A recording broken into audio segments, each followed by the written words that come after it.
deep in the Pacific Ocean, on one of the most isolated inhabited islands on Earth, nearly 1,000 stone giants stand in eternal silence. They've watched the sun rise and set for centuries, their massive heads turned away from the sea, their eyes when they had them gazing inland across windswept grasslands. These are the Moai of Easter Island, and for generations they've held secrets that have baffled archaeologists, mystified visitors, and challenged everything we thought we knew about ancient civilizations. But here's what's truly unsettling. We've been looking at them all wrong. For decades, maybe centuries, we've seen only their heads protruding from the earth, assuming that's all there was. We've imagined them as mysterious stone sentinels, carved by a lost civilization that somehow vanished into the mists of time. The story we've been told of ecological collapse, of a people who destroyed their own paradise, has become gospel, and it's almost entirely wrong. What if I told you that those famous heads aren't just heads at all? What if the most iconic archaeological mystery in the Pacific has been hiding its greatest secrets right beneath our feet? What if everything we've been taught about Easter Island's collapse, its people, and even the purpose of the Moai themselves has been carefully constructed mythology, designed to fit a narrative that simply isn't true? Tonight, we're going to uncover the real story of Easter Island's silent giants. We'll explore recent discoveries that have turned archaeology upside down, reveal secrets that were literally buried in plain sight, and expose the truth about a civilization that didn't collapse, it adapted, survived, and created wonders that still challenge our understanding of what's possible with Stone Age technology. Because the deeper we dig into Easter Island's mysteries, the more extraordinary the reality becomes. And by the time we're finished, you'll never look at these stone giants the same way again. The first shock came in 1979, when archaeologist Sergio Rapa made a discovery that changed everything.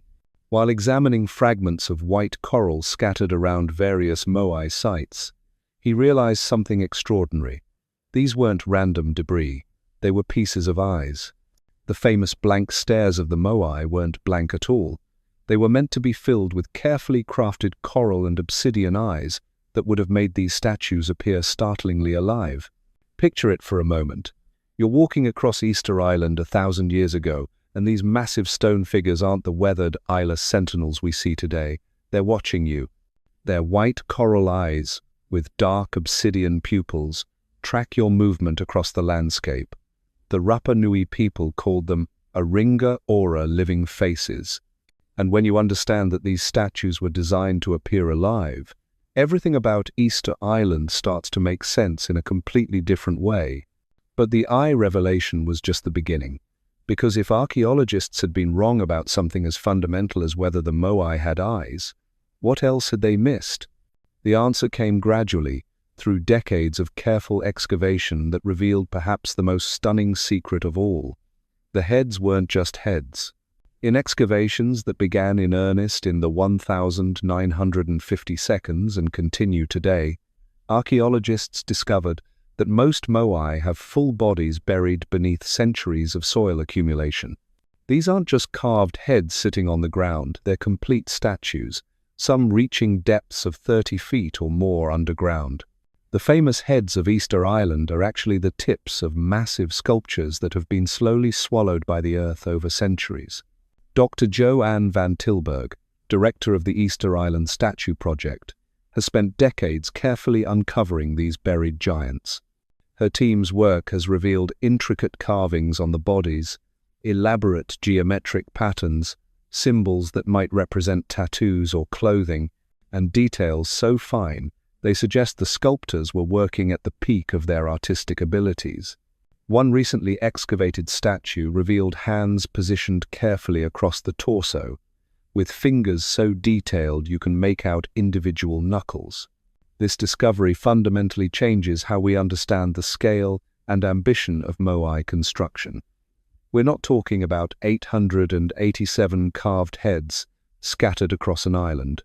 We're talking about nearly 1,000 complete monuments, some weighing over 80 tons, transported across rugged terrain and erected with a precision that challenges everything we thought we knew about Stone Age engineering capabilities. The logistics alone are staggering.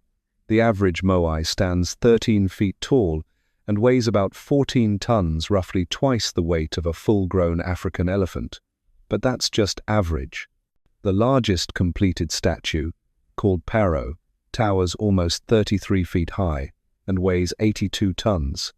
And there's one unfinished giant that, if completed, would have stood 69 feet tall and weighed somewhere between 145 and 165 tons.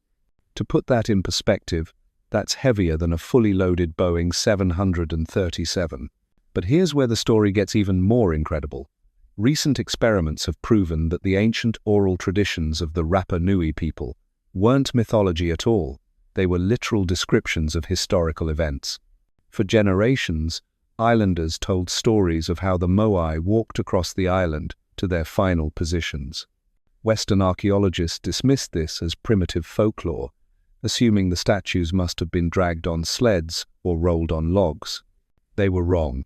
In 2012, researchers Terry Hunt, Carl Lipo, and Sergio Rapu conducted experiments that proved the statues could indeed walk.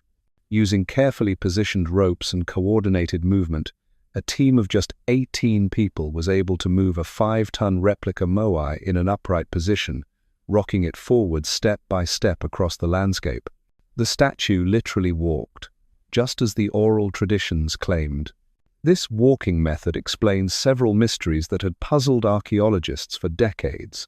Why are so many statues found along the ancient roads of Easter journey? Because Island seemingly abandoned me. They fell during transport and couldn't be uprighted again. Why do the completed moai show less wear on their backs than dragged statues would? Because they traveled upright, preserving the intricate carvings that would have been damaged by sliding across rough terrain. But perhaps most significantly, this discovery validates something crucial. The oral traditions of the Rapa Nui people are reliable historical records, not primitive mythology. And if they were right about the statues walking, what else might they have been right about? The answer leads us to another buried secret literally. In the Rongorongo quarry, where most moai were carved, recent excavations have uncovered evidence that completely changes our understanding of why these statues were built in the first place. Dr. Van Tilburg and soil specialist Sarah Sherwood have discovered that the areas around certain moai contain traces of banana, taro, and sweet potato evidence of intensive agriculture. This isn't random. The moai weren't just monuments to dead ancestors, they were agricultural guardians, placed strategically to ensure the fertility of the land. The Rapa Nui people believed that the presence of these ancestor spirits, embodied in stone, would stimulate crop production and protect their food supply. In other words, the moai were functional, they were spiritual technology, designed to solve the practical problem of feeding a population on one of the most isolated and naturally infertile places on Earth. Easter Island, formed by volcanic eruptions millions of years ago, has inherently poor soil. The constant salt spray from surrounding ocean winds, combined with the erosion of essential nutrients, created agricultural challenges that would have defeated most civilizations. But the Rapa Nui people didn't just survive, they developed sophisticated techniques that turned this volcanic wasteland into a sustainable agricultural system. They discovered that rock-mulch, carefully placed around crops, could retain moisture and nutrients in ways that transformed barren ground into fertile farmland. They developed composting systems that maximized the nutritional value of plant waste, and they integrated their spiritual beliefs with their agricultural practices, creating a system where massive stone monuments served both religious and practical purposes. This is where the real story of Easter Island begins to emerge, not as a cautionary tale of ecological collapse, but as a testament to human ingenuity and adaptation. The Rapa Nui people didn't destroy their environment. They learned to work with it in ways that sustained their civilization for over 1,000 years. And the evidence for this resilience is written in stone, literally carved into nearly 1,000 monuments that have stood as silent witnesses to one of humanity's most remarkable achievements. But to understand the full scope of that achievement, we need to look beyond the statues themselves to the people who created them. The people who created these monuments weren't the primitive islanders of popular imagination. They were master engineers, sophisticated artists, and innovative problem solvers who developed technologies that still baffle modern experts. And the proof lies not just in the statues themselves, but in the tools they left behind. At Rongorongo, the quarry where 95% of all moai were carved, archaeologists have uncovered thousands of stone tools scattered across the volcanic slopes, like discarded instruments in an ancient workshop. These aren't crude hammerstones, they're precisely crafted chisels, called toki, designed for specific stages of the carving process. The finest examples are made from Hawaiite, the hardest rock found on Easter Island, quarried from a single location called Rua Toki Toki.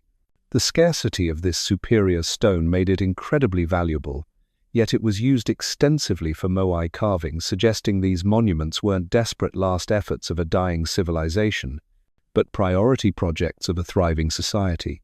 The carving process itself reveals a level of organization and specialization that challenges every assumption about Stone Age capabilities. Teams of up to 15 people would begin by quarrying massive rectangular blocks using basalt picks. Once the basic form was roughed out, master carvers and their apprentices added intricate details, typically starting with the head and face before moving down the body.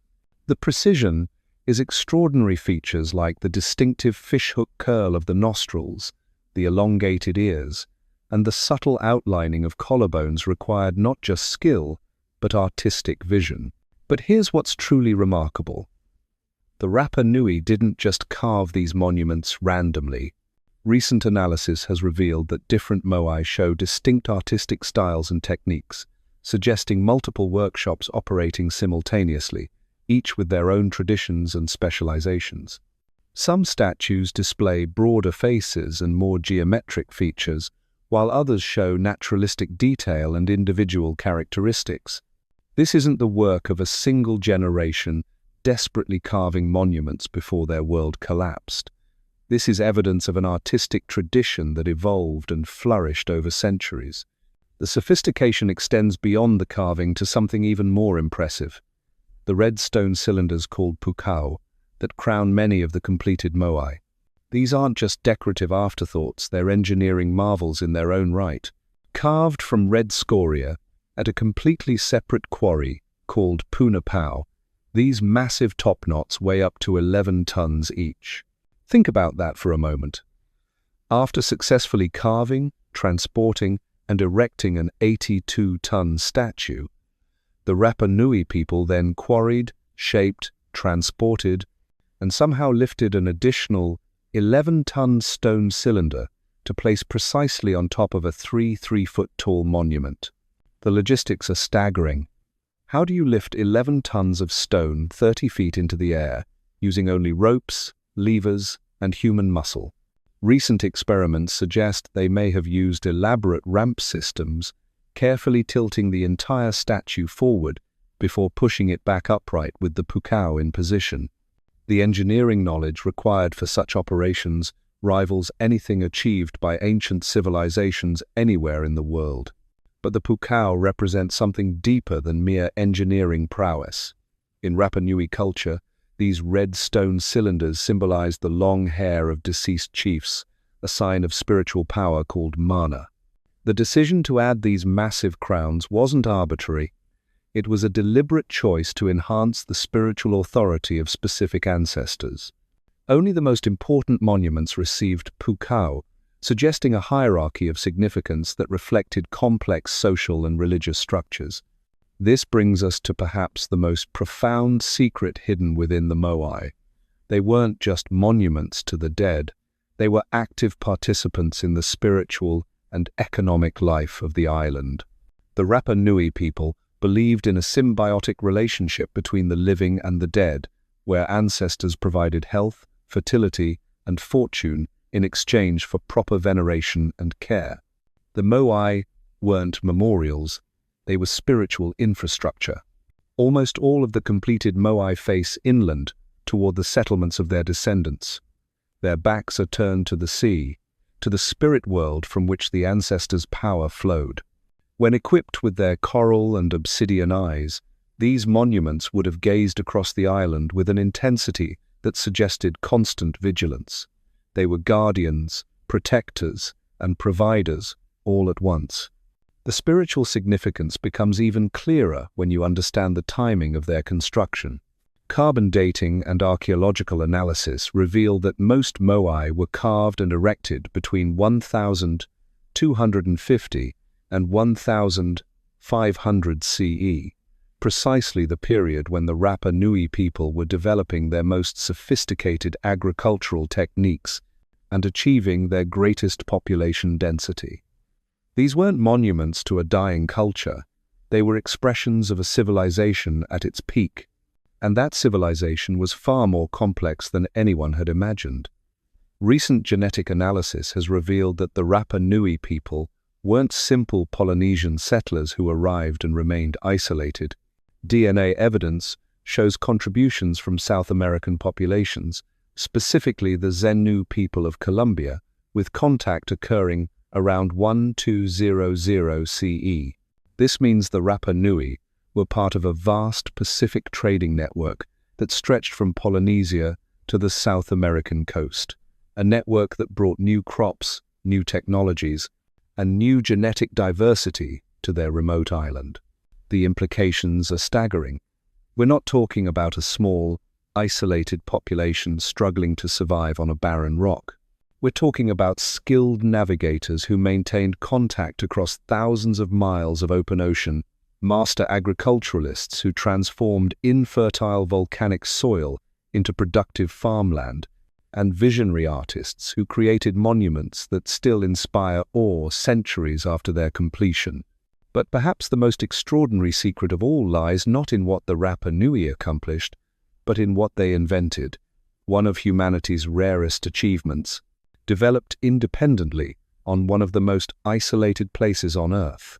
Hidden in wooden tablets and ceremonial staffs, carved with intricate symbols that no one alive can read, lies evidence of something that emerged only a handful of times in human history. The Rongorongo script, Easter Island's lost writing system, represents one of the most tantalizing mysteries still waiting to be solved.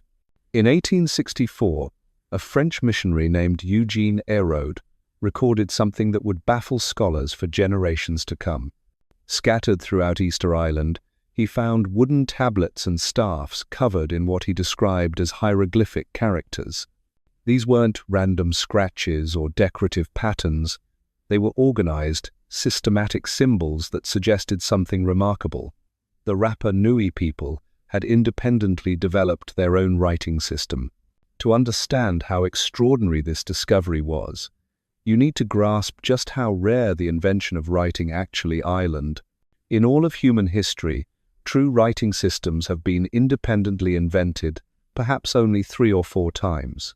By the Sumerians in Mesopotamia, the ancient Chinese, possibly the Maya in Mesoamerica, and now potentially by the Rapa Nui people on one of the most isolated inhabited islands on Earth.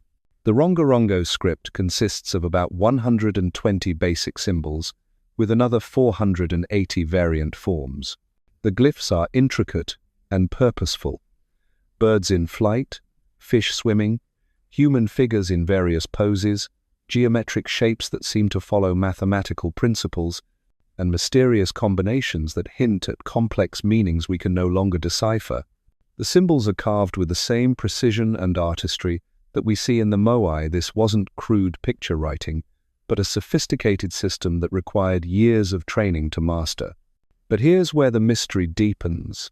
By the time European scholars began studying these tablets in earnest, everyone who could read them was dead. The knowledge of Rongorongo died with the last generation of Rapa Nui scribes, taking with it what might have been the key to understanding not just Easter Island's history, but one of humanity's most remarkable intellectual achievements. Recent analysis of the tablets has revealed tantalizing clues. The symbols appear to follow grammatical rules, with certain glyphs consistently appearing in specific positions relative to others.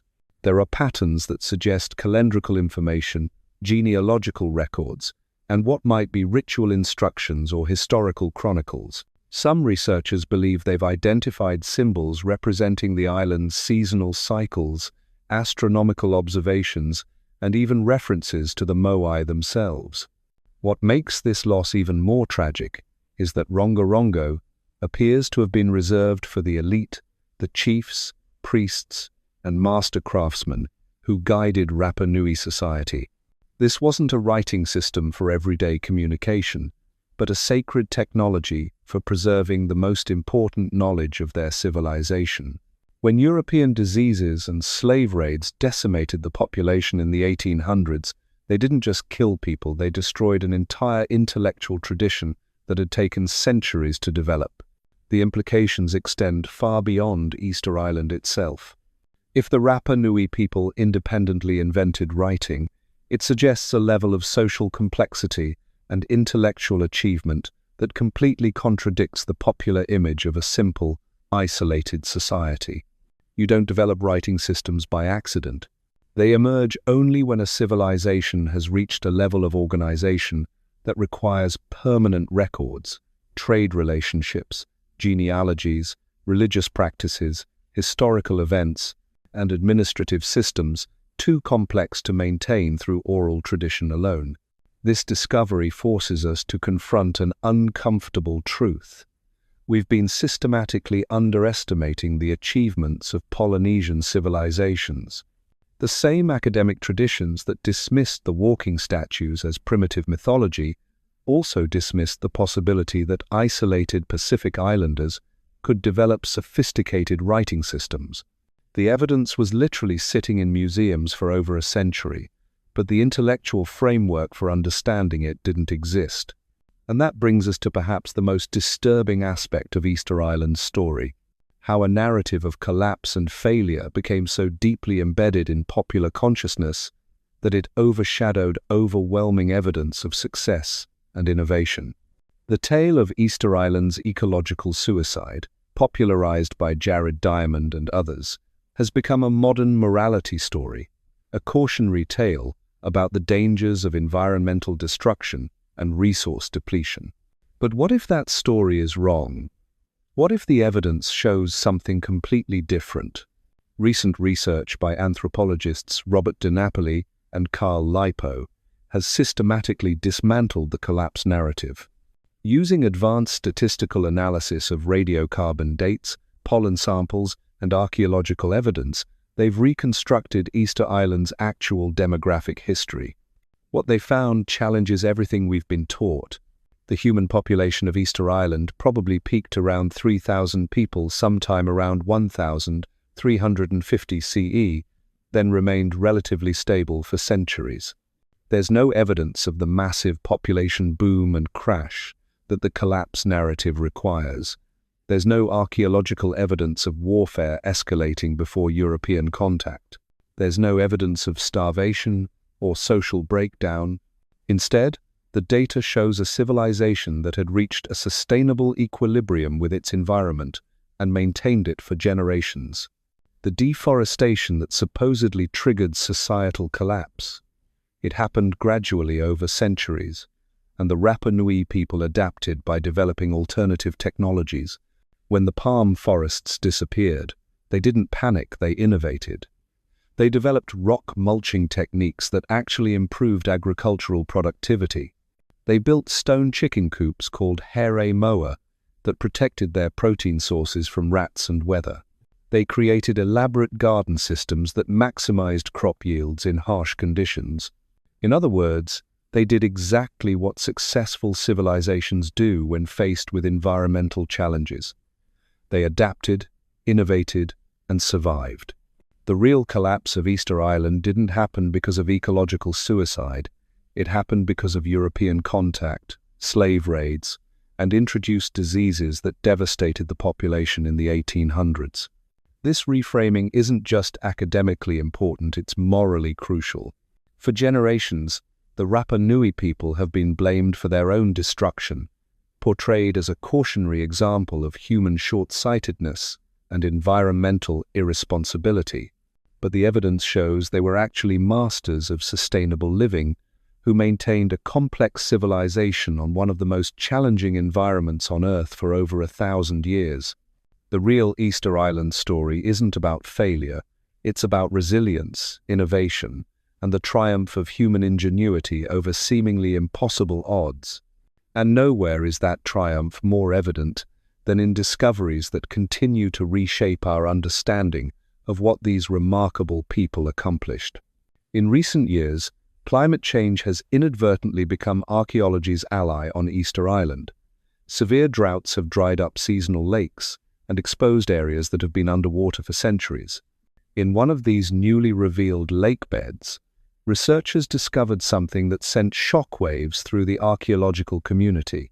A previously unknown moai, smaller than most but perfectly preserved, lying where it had rested for centuries beneath the water. This discovery raises profound questions. How many more moai remain hidden beneath Easter Island's soil, vegetation, and water? Current estimates suggest there may be nearly 1,000 documented statues, but ground-penetrating radar surveys hint at additional anomalies that could be undiscovered monuments. Each new find adds another piece to a puzzle that grows more complex and impressive with every excavation.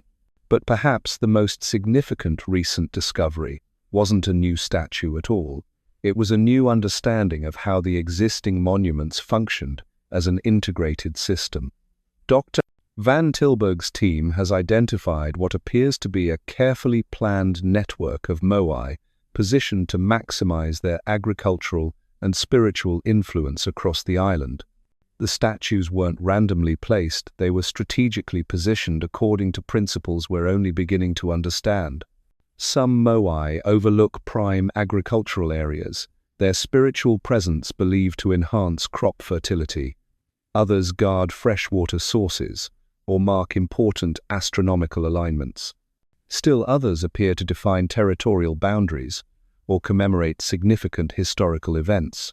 Together, they form a landscape-scale monument that integrated the practical, spiritual, and social needs of Rapa Nui civilization into a single, coherent system. This holistic approach to monument construction suggests something remarkable. The Rapa Nui people weren't just skilled craftsmen or innovative engineers. They were systems thinkers who understood how to integrate technology, spirituality, agriculture, and social organization into a unified whole. The moai weren't separate projects, they were components of a grand design that encompassed the entire island. And that design included elements we're still discovering. Recent excavations have uncovered evidence of sophisticated water management systems, including channels that directed rainfall to agricultural areas and reservoirs that stored water during dry periods. There are stone platforms that appear to have served as ceremonial centers, connected by carefully constructed roads that link different parts of the island's monument network. Most intriguingly, there are signs that the Rapa Nui people were actively managing their environment in ways that enhanced biodiversity rather than destroying it. Pollen analysis shows that while they did clear forests, they also cultivated food plants that supported a wider variety of species than existed before human settlement. They weren't environmental destroyers, they were ecosystem engineers who consciously shaped their landscape to support both human needs and ecological health. These discoveries are forcing archaeologists to completely reconsider what constitutes advanced civilization. The Rapa Nui people didn't build massive cities or develop metallurgy or create written libraries that survive to the present day. But they accomplished something arguably more impressive. They created a sustainable, spiritually integrated society that thrived for centuries in one of the most isolated and challenging environments on Earth. Their monuments weren't just artistic achievements, they were technologies that solved complex problems of resource management, social organization, and spiritual meaning. Their agricultural systems weren't just survival strategies, They were sophisticated ecological interventions that actually improved the productivity of naturally infertile land. Their transportation methods weren't just engineering solutions, they were cultural practices that turned the movement of massive stone monuments into community rituals that reinforced social bonds and spiritual beliefs. In other words, the Rapa Nui people had developed something that modern civilization is still struggling to achieve, a way of life that met human needs while enhancing rather than degrading the environment that supported them. And they did it not through advanced technology in the modern sense, but through profound understanding of how human society, spiritual practice, and ecological systems could work together in harmony. The more we learn about Easter Island's real history, the more it becomes clear that we've been asking the wrong questions. Instead of wondering how such an isolated society could have collapsed so spectacularly, we should be asking how they succeeded so completely. Instead of treating them as a cautionary tale about environmental destruction, we should be studying them as a model of sustainable civilization. And instead of seeing the Moai as mysterious monuments left by a vanished people, we should recognize them for what they really are. Evidence of one of humanity's most remarkable achievements, created by a civilization that solved problems we're still struggling with today.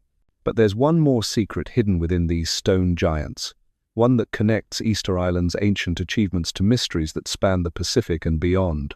Hidden within the Rongorongo tablets lies evidence of something that challenges our understanding of ancient navigation and contact between distant civilizations.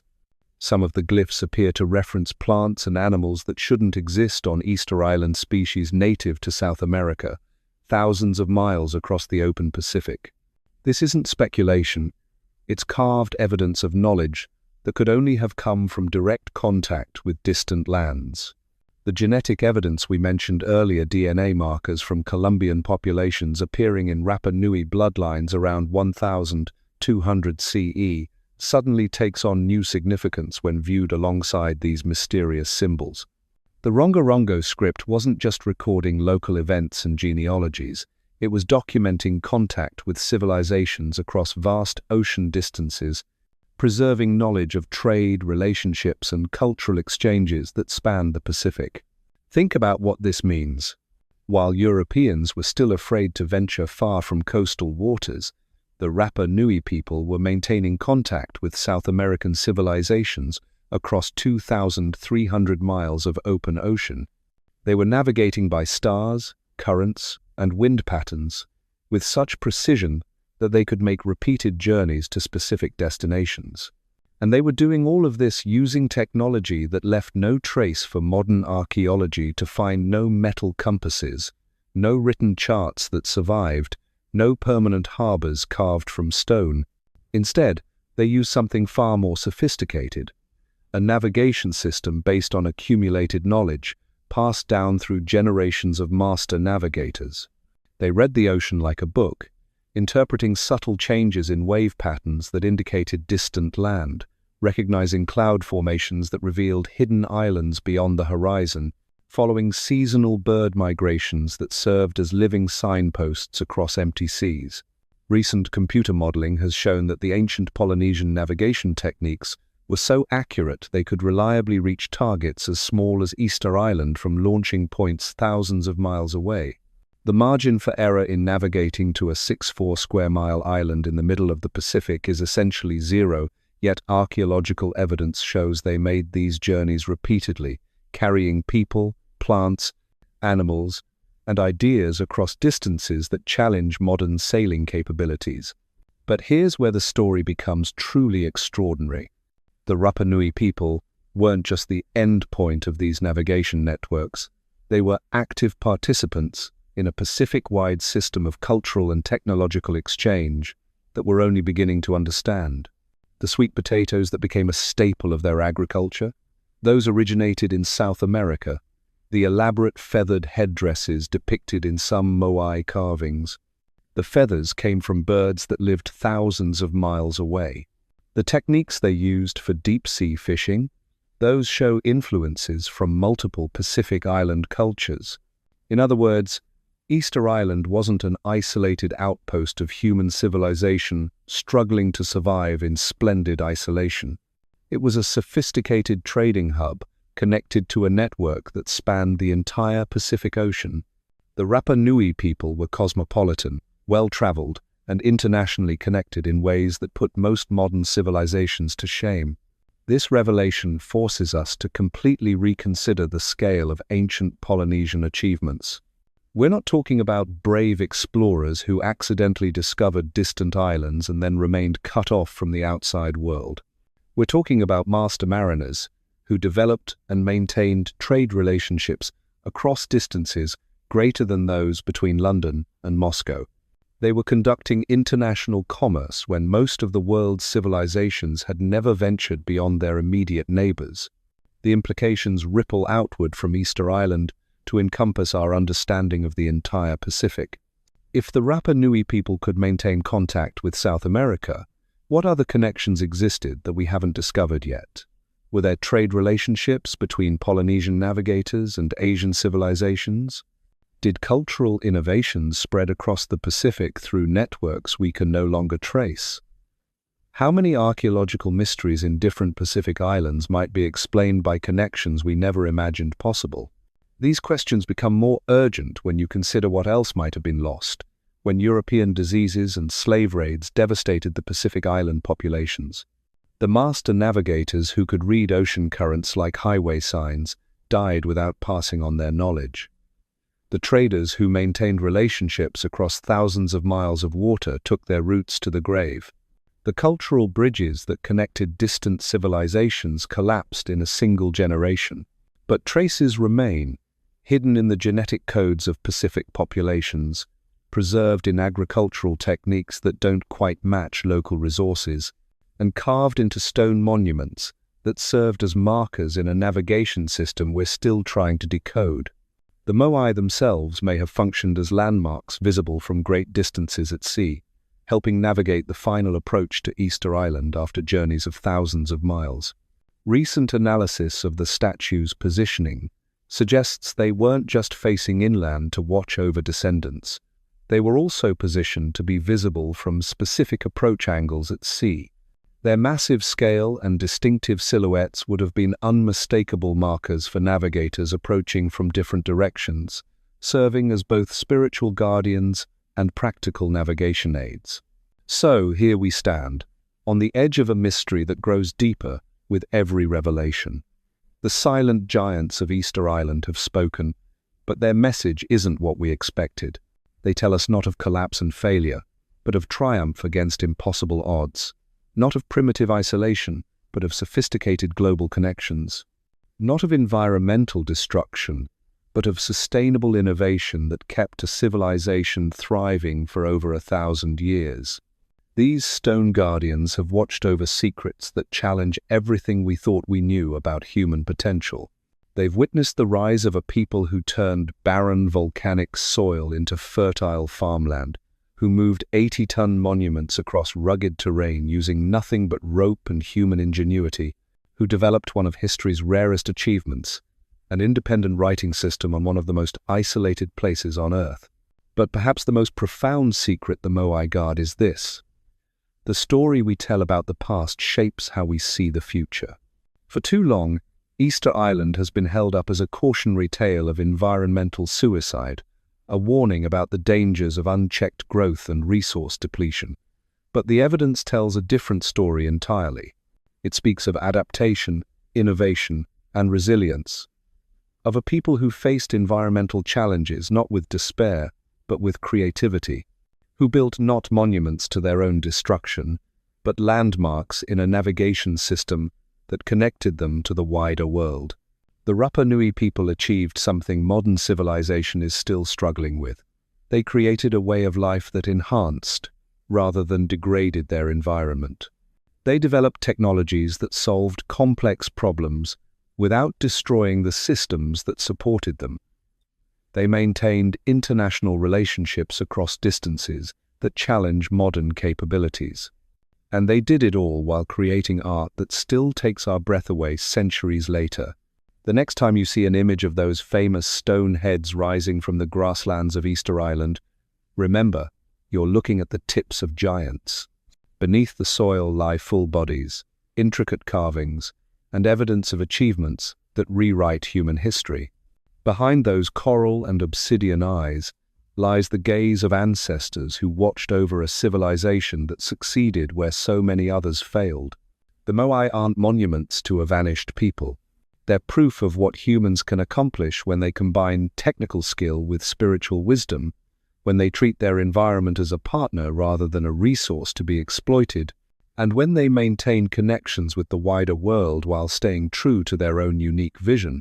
In our age of environmental crisis and technological disruption, perhaps it's time to stop seeing Easter Island as a warning and start recognizing it for what it really is, a model. A demonstration that sustainable civilization isn't just possible, it's been achieved before, on one of the most challenging environments on Earth, by people who understood secrets we're still trying to learn. The silent giants of Easter Island have been speaking all along. We're only now beginning to listen.